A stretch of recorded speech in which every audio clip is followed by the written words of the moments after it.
গল্পের শুরুতে দেখানো হয় যে মহাযুদ্ধ শেষ হওয়ার পর 3 শতাব্দী কেটে গেছে। এর থেকে বোঝা যায় যে গত 300 বছরের মধ্যে একটি বিশ্বযুদ্ধ সংঘটিত হয়েছিল।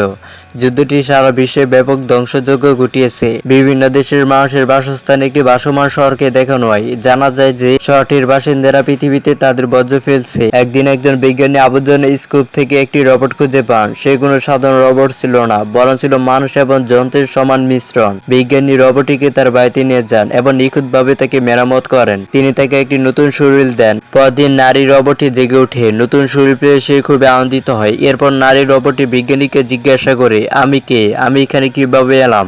আমি কোথা থেকে এসেছি? বিজ্ঞানীটি মেয়েটির উৎস সম্পর্কে অবগত নন, তাই তিনি তাকে কিছুই বলেন না। কিন্তু ডাক্তার তাকে শুধু বলেন, যখন আমি তোমাকে আবর্জনা স্তূপ থেকে খুঁজে পাই তখন তোমার মূল অংশটি ক্ষতিগ্রস্ত ছিল, তবে তোমার মন অক্ষত ছিল। এরপর আমি তোমার শরীর মেরামত করেছি। এর মানে হলো তোমার সাথে একটি নতুন মানবদেহ সংযুক্ত করা হয়েছে। এরপর ডাক্তার তাকে পৃথিবীটা দেখান। শহরটি দেখে নারী রোবটটি উত্তেজিত হয়ে ওঠে। সে ভাসমান শহরটিকে এক ঝলক দেখতে পায় এবং বিজ্ঞানীকে জিজ্ঞাসা করে, এটা আসলে কি? এটা কি একটা সত্যিকারের পৃথিবী? ডাক্তার তাকে বলেন যে মহাযুদ্ধের পর এটি ছিল শেষ অবশিষ্ট শহর এবং এর নাম হলো জালেম। জালেম মানুষের একটি গন্তব্যে পরিণত হয়েছে, যেখানে রয়েছে একটি শান্তিপূর্ণ জীবন যা সবাই পেতে চায়।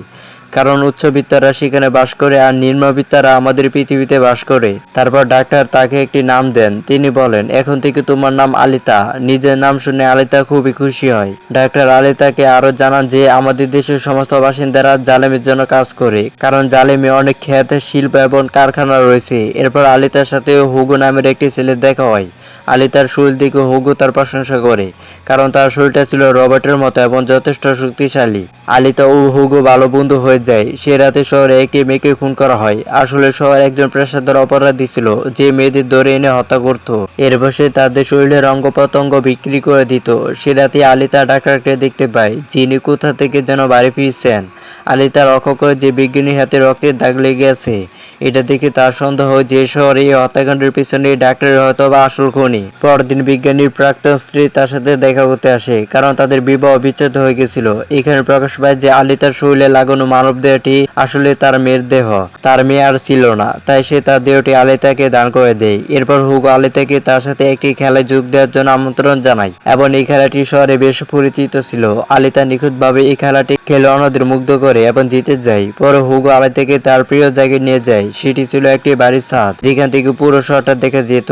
আর এইখান থেকে জালেমকেও আরো কাছে মনে হতো। সেখানে একটি খুব বড় পাইপও আছে। হুগো তাকে বলে যে জালেম থেকে সমস্ত বস্তু এই পাইপের মাধ্যমে পৃথিবীতে আসে। আমি জালেম যাওয়ার জন্য খুবই চেষ্টা করেছি, মনে রেখো আমি অবশ্যই সেখানে পৌঁছাবো। আলিতা জিজ্ঞাসা করে, জালেম দেখতে কেমন? হুগো তাকে বলে, আসলে ডাক্তার তোমাকে আবর্জনার মধ্যে খুঁজে পেয়েছিলেন এবং সেই আবর্জনা জালেমেরই ছিল। এর থেকে বোঝা যায় যে তোমার উৎপত্তি জালেম থেকে। কিন্তু আলিতা এই ব্যাপারে কোনো স্মৃতি ছিল না এবং সে তার অতীত ভুলে গিয়েছিল।